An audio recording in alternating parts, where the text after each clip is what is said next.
different groups. So another one, it depends on what kind of fish the scientists want to, for example. And also we have a beach system here, and here you see we have a toll system for the handling. But it's very important for me to know where the toll is. You see it's 50 meters and 300 meters. So there are a lot of sensors also sending information to me. And now you can see the shape of the toll, how it looks. But now it's everything is stopped, it's not in. But in real time you can see things are moving. All that sensors are sending signals to the vessel.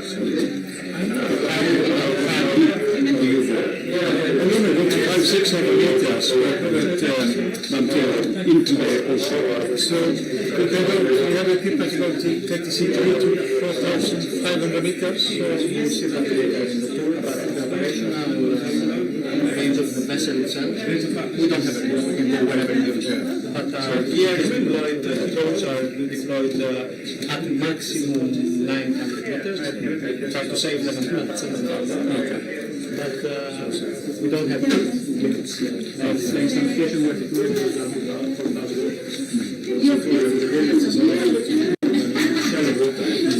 centimeters because we can't go south up to this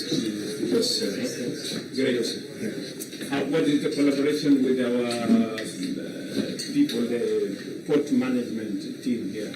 Yeah, we have an agent at Stork Marine, so assist us with everything when we take the provision and get doctors, supplies, and the pilot and the enter the port. And so it's very good support to that. It's very good support to No, that's very soon. But maybe you can see or visit the vessel. It's very good to talk about the smooth canals. So all the sort of listening to everything is good.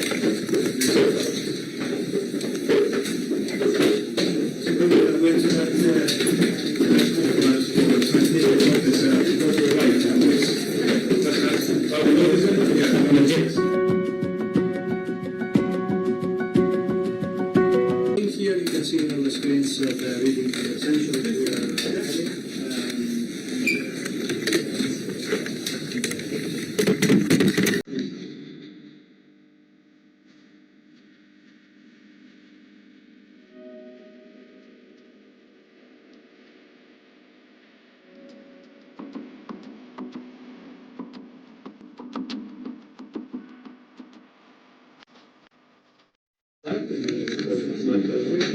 We are converting that into values. As I said earlier, we cannot do that only by fish. We cannot understand their environment, their shifts in distribution, their abundance without taking into account environmental variables. Especially in Kenyan waters, currents are a very strong factor because they induce productivity by upwelling. And then, of course, we have instruments that we visit ourselves, so the CDV that goes down to 4,000 meters and we're collecting temperature salinity. We are having the multi-bed water sounder, both in 2025 and 2026. We went in the North Kenyan banks and in detail mapping the water, talking about cycle resolution. So now the Institute has in hands extremely detailed maps. Talking in rally, I would be doing much more serious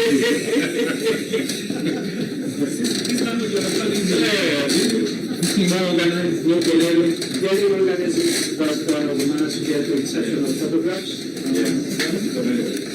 And we are here, when we are collecting the data, we are having software that allows us to produce maps and understand the resources of our distribution.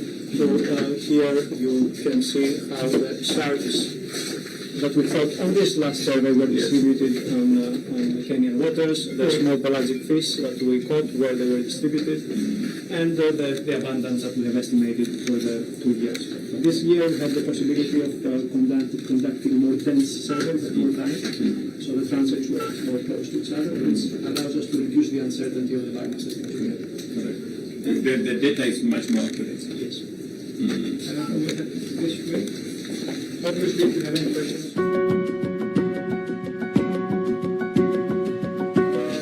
We have a small library with the vessel here, mainly comprising fisheries identification, fish identification, and of course another one down in the And I would like to ask where you would like to take photos out here on the deck or later on the Outside. It's always better. Yeah. Should we taste it? No?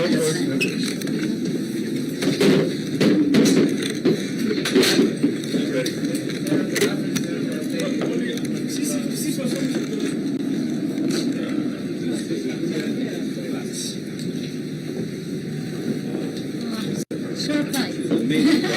Yeah. So how do you do this?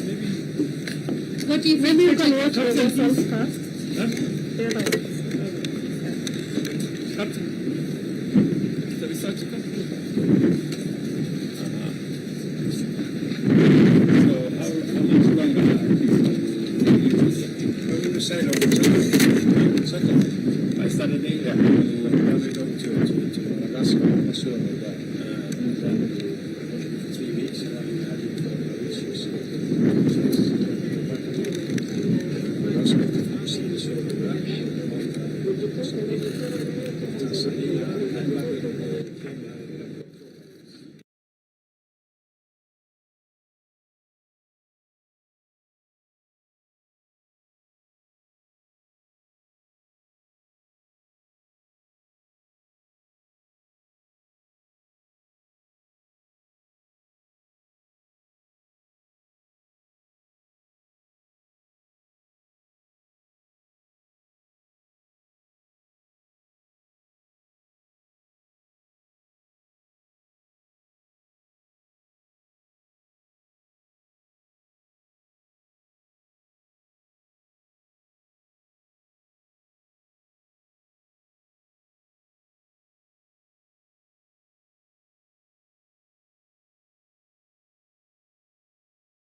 That I don't know, he got a scholarship to Belgium, yeah. So we did our master's program together. Yeah. So where is he? The last time I checked, he was in Valley somewhere. Yeah, in Gazi. That is in Valley. In Valley. Yes. Because I remember he was a wonderful guy. Yeah, I know. Yeah. Very good. Can you tell the president briefly? Okay, we have had a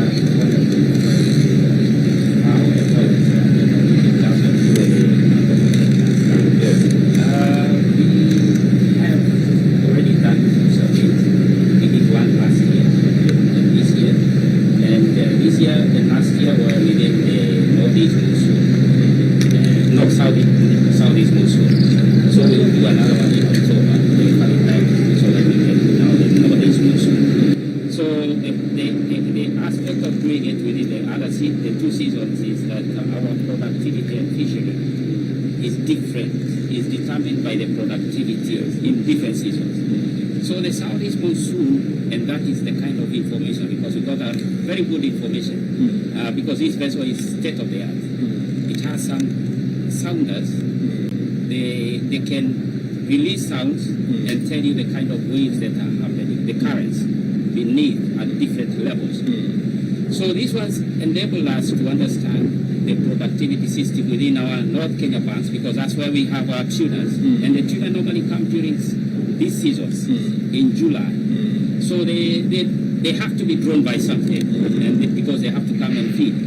So what is causing these fish to be there during this season? Okay. You need to understand, and it's very key for management. So what we apart from everything, that was key information that we were able to derive, that the currents are very strong during the southeast monsoon. Yes. In fact, you quantify the speed in knots, they flow at 4.5 knots, which is very high speed. So what happens is that they meet with this, the bank that we call North Kenya banks is a mountain in the sea. And that mountain traps sediments from Tana River, which are rich in nutrients. And these sediments the Tana River brings in about 7 million tons of sediments. Yes. So what happens is that these currents, as they flow, they come and they hit on the mountain during the southeast monsoon, and then they cause this turbulence. Yes. The nutrients are brought into the water column, and then it becomes very productive during that time. So that is the season that our waters are very productive. But the downside is that at that time the seas are very rough. So what happens is the tunas come, they feed on our waters. And because it is rough, we cannot get them. The locals don't go catch it. Yes. And it's within our territorial waters. The locals don't come catch it. So what happens is they come and feed and do their things, and then they go to the EEZ. If you look at the VMS, you find international vessels just on the borders of our waters waiting for the tunas to come. So I think after having fed on our stuff. Yes. So I think the intervention that can be done is to enable fishermen, especially during the southeast monsoon, to have vessels that can at least go for 3 days to 4 days and can be able to withstand the waves. Withstand the waves, because they don't go. They don't go out. They come in during the northeast monsoon. The northeast monsoon, the tunas have already gone. There are fish there, but they are not as much during that time. Go and chase those people. But Your Excellency, you already gave us a directive Yes. by 5 vessels for Correct. every postal count. Correct. But we also enforce. We are developing the need to chase away those other Yes. characters who come to wait. Yes. And by the way, Excellency, if yellowfin tuna is the most profitable catch. Yes. And yellowfin tuna. Okay. We will say it downstairs. Yeah. Great. We've been able to have a discussion.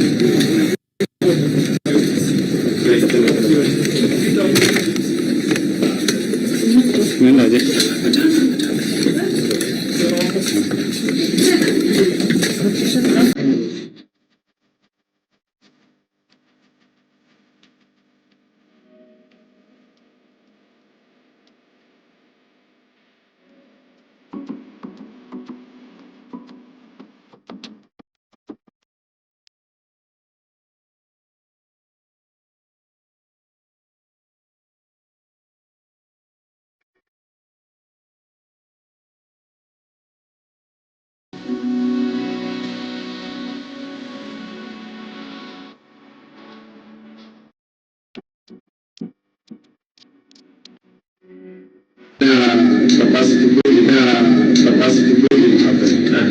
So at least the last cruise was the Ruto port. Yes. And this is where we do taxonomic evaluation. Yes. Classification. Yes. So when the fish are brought on board, Yes. we have to identify all of them species. And we were able to identify 399 Species? Yes. Oh my goodness. Yes. Oh my goodness. So some of them are going to be verified so that we confirm whether they're new species or it is a new geographical range. Or variables of what already exists. Yes. Okay. Maybe sometimes because of geography where it is. Yes. Maybe slightly different features, but it's the same. Maybe. Yes. Like one was spotted last year around Madagascar. And this is the second one. Okay. Very good. And we have identified one this year from the Kenyan waters that is potentially a new species. We are sending to Museum for genetic review.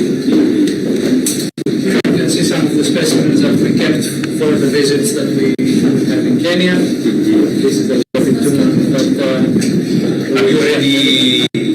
all these fish have been measured and weighed, and they were preserved in the freezer for the visits. Okay.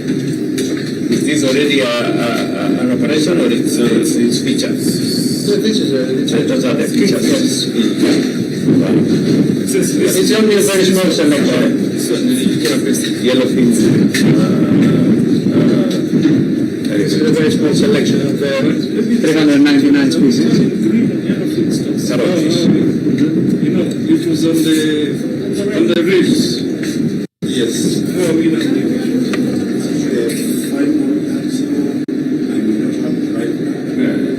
But the first the same, we will be turning green.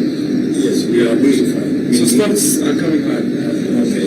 One of the limitations we have, because we are not that fast, is This one is supposed to be a snake or what? This is a this is a box fish. Here's the sound is Mainly the skeleton. This is a No, but it catfish. also has very like close. It has a human different face. This fish, Your Excellency, I think it's the one that expands when it is removed in the water. It becomes one of its mechanics. It becomes round. It becomes round. And then so that the others are say that Kiswahili es Kiswahili inaitwa samaki lipo. Waswahili wanasema nasema usingizi wa pombe, because this fish swims. It actually is a very, very idle fish. It's on top of the water. So the Swahili... Not in deep water. It's not in deep water. The Swahili have a myth that if you take this fish, you will be sleepy like this fish. When we're bringing the fish from the deck, Yes. we are shorting them.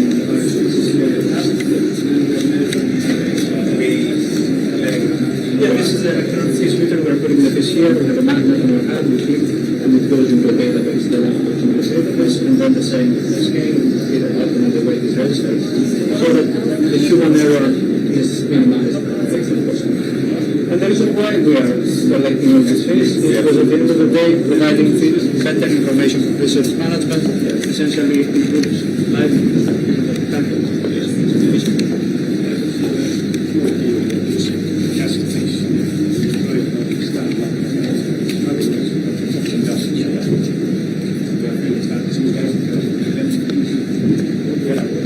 Yes, you have to go to the before that. That's science. Yeah. Yes. Something. Yeah. Let's Some for food. Yeah, take it up and again. It's